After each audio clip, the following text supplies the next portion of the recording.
जो नियोजन का था। बिहार में करीब 1.5 लाख शिक्षकों के नियोजन की प्रक्रिया 1 साल बाद भी पूरी नहीं हो पाई है। अभ्यर्थी परेशान हैं, निराश हैं और सरकार से नाराज हैं। आखिर क्यों हो रहा है ऐसा, हमने जानने की कोशिश की। आप जानते हैं नियोजन की प्रक्रिया पिछले साल ही शुरू की गई थी, जून जुलाई में। उसके बाद फिर उसका डेट आगे एक्सटेंड किया गया, चूंकि मगध यूनिवर्सिटी का रिजल्ट नहीं आया था बीएड वालों का।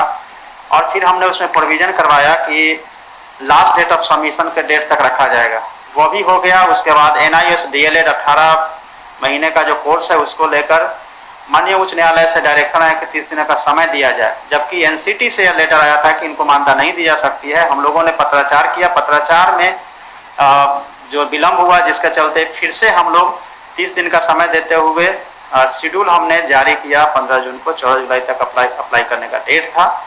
और इस बीच में फिर से 2 केसेज हुए। पहला केस यह था कि दिसंबर सीटेट वाले को भी इसमें शामिल किया जाए, और दूसरा केस था कि जो 1 से 5 तक DLED को प्राथमिकता दी गई है, उस प्राथमिकता के लेटर जो दिसंबर 2019 में इशू किया गया था उससे स्टे लगाया गया था। पहले जो कोर्ट का मैटर है उसमें ऐसा है कि हम प्रोसेस को कंटिन्यू रख सकते हैं लेकिन अपॉइंटमेंट नहीं कर सकते हैं। हम उस प्रोसेस पे आगे बढ़ रहे थे, लेकिन इसी बीच में प्राथमिकता के मुद्दे पे जो लेटर इशू की गई थी उस पर स्टे जब किया गया तो हमारे पास फिर चारा नहीं था कि हम फिर से जो है उसको बढ़ाए, क्योंकि मेरिट लिस्ट भी नहीं बना सकते हैं, जो कि प्राथमिकता अभी तय ही नहीं हुआ कि प्राथमिकता लेनी है या नहीं लेनी। लेकिन 6 से 8 के लिए आज ही हम लोग लेटर इशू करने वाले हैं और उसमें प्रोसेस में आगे बढ़ेंगे। और मंडे को आशा करते हैं कि अब सभी DO DPO के साथ हम VC करेंगे। नियोजन की प्रक्रिया को जो जितना संभव हो सकता है सरकार की तरफ से आगे बढ़ाने की कोशिश हम लोग कर रहे हैं और करते रहेंगे। जाहिर सी बात है, कोर्ट केसेस के कारण ये मामला पेंडिंग होता गया।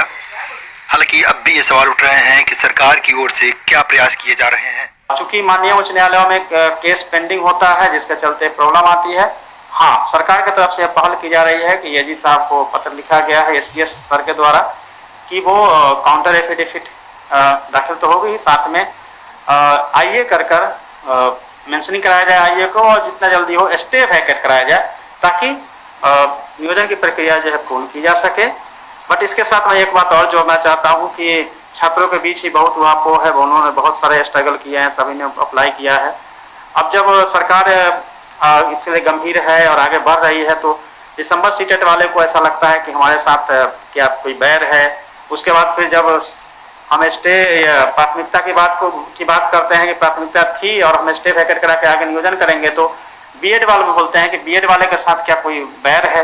तो पता ही नहीं चलता है कि जब सरकार अपना काम करना चाहती है तो छात्रों के बीच ही अलग अलग ग्रुप अलग अलग तरीके से काम करती है, जो सही नहीं है। युवाओं को यह सोचना चाहिए, देखना चाहिए कि नियोजन की प्रक्रिया जितनी जल्दी हो जाएगी वो ज़्यादा बेटर है। और अपने अपने हितों को लेकर टकराव रखेंगे और ऐसे कोर्ट केसेज होते रहेंगे तो कहीं से भी यह सही नहीं है। और ये मान लीजिए कि सरकार पूरी तरह गंभीर है, ऐसा नहीं कह सकते हैं कि सरकार के लेवल कहीं डिले हुई है, क्योंकि यह नियोजन हमारी पिछले साल से लेकर 1 साल लगभग होने को है और कहीं ना कहीं कोर्ट के मैटर को लेकर ही डिले हो रही है। तो फिर सरकार को इसमें कहीं से भी नहीं कह सकते हैं कि सरकार की कोई है, लेकिन ये समझने की बात है। छठे चरण के नियोजन के दौरान हमने कई बार छात्रों की परेशानी बयां की है। इस बार विभाग की ओर से भी सारी स्थितियां स्पष्ट कर दी गई हैं। डॉक्टर रंजीत ने साफ तौर पे ये जिक्र किया है कि सरकार बहुत जल्द इसका नियोजन करना चाहती है, बशर्ते हाई कोर्ट से हरी झंडी मिल जाए, और सरकार इसके लिए पहल भी कर रही है।